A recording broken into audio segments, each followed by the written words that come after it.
what's going on, guys? It is Nick the Outdoor Everyman here, coming with a fun little special episode today. It's going to be an unboxing. I believe it's number 2 in the series for unboxing / the equipment. So it should be fun. So let's get right into the video, alright? Alright, boys and girls, we have got the Toro lawn striper for our Toro push mower. You can do straight lines, checkerboard, waves, circles. Seems a little bit more advanced than I'm willing to go, but maybe we can try it out. Okay, what's in the box? We've got the main part of the apparatus here.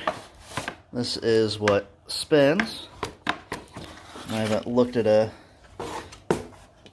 manual yet, but I would assume there should be a part on here. Yep, there it is right there. Take that bad boy off and put some sand in, which we have got right there.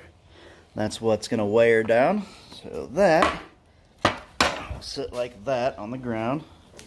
And then you've got your tubes. These are going to be used to hook up to the mower. Of course, you got your literature, and these are the actual connectors. You can see at the end there a little bit where those are going to screw into the actual handlebars. So let's get this going.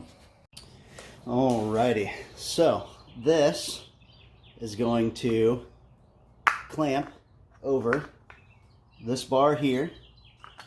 This side will go on the end, and you can see there's already a lock nut set in there. So all we've got to do is go over here, and it does say up on it. So you come over. You've got your 1 and your 2, and all it says is install in the lower third. So I'm assuming there'll be some adjustments. You want to get that bad boy in there, and then you'll just screw it tight.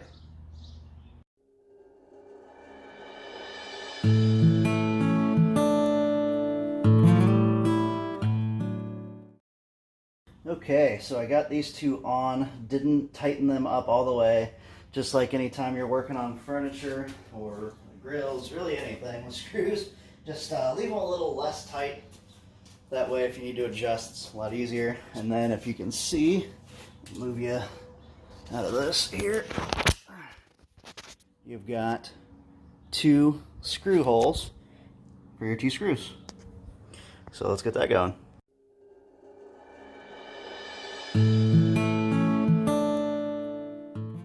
Alright, and a prime example of why not to tighten these down is because this piece is now going to fit over this, but this needs to go in there like so. So that bolt that holds these 2 pieces together will also hold these on. So at least I was able to show you why you need to read the instructions, but why most of us don't.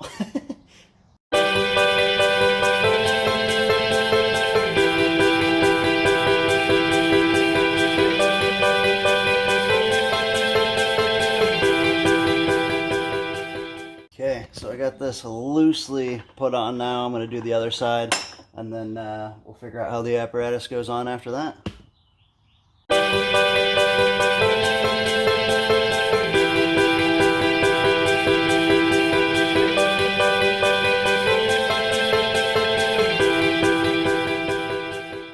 Okay, so I think I got it figured out. Pretty simple.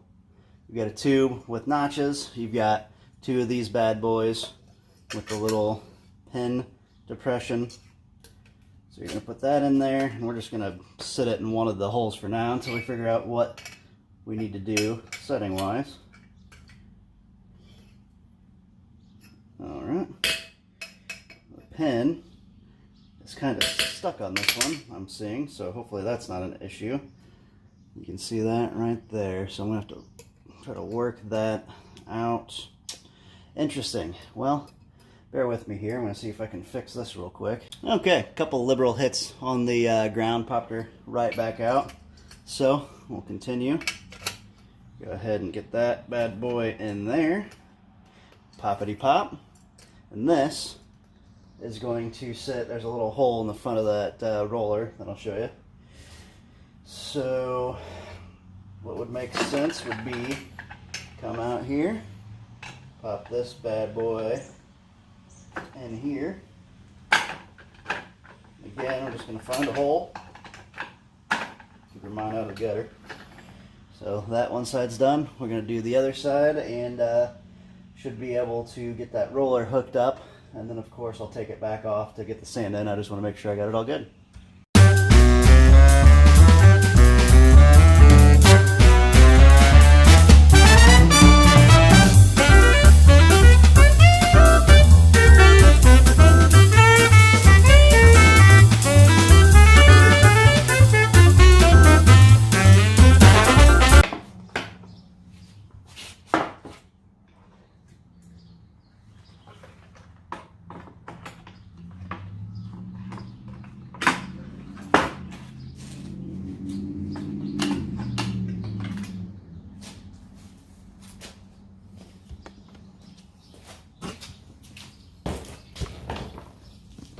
Alrighty, so after looking at a couple of pictures and actually reading the instructions, we got everything set up.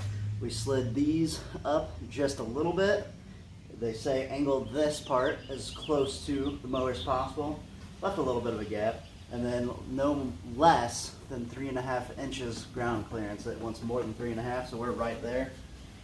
So I think we are good to finally throw these in here. And I did tighten up the bolts. We're going to throw these in here, and you should be seeing me put some sand in this thing, which is apparently a pain in the butt compared to what everybody says. So here we go.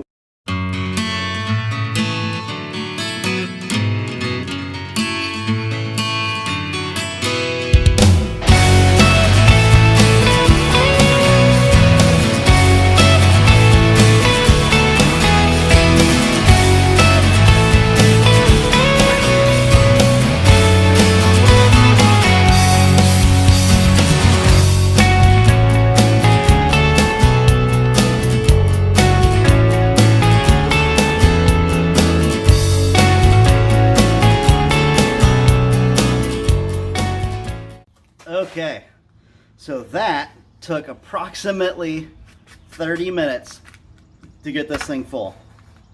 That was a pain in the butt. I knew about it from the reviews.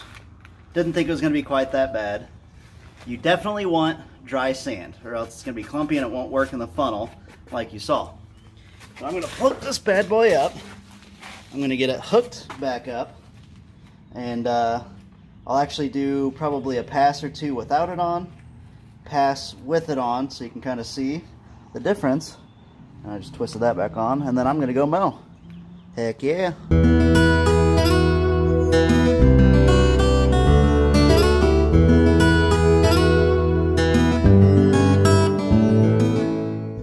Okay, so I'm not going to be too sure on how this will turn out as far as being able to tell the difference on camera. But without the striper, I mean, looks good. You obviously got your light line. Let's push down. You've got your dark line pushed towards you. So let's go ahead and throw that roller on and see what we got.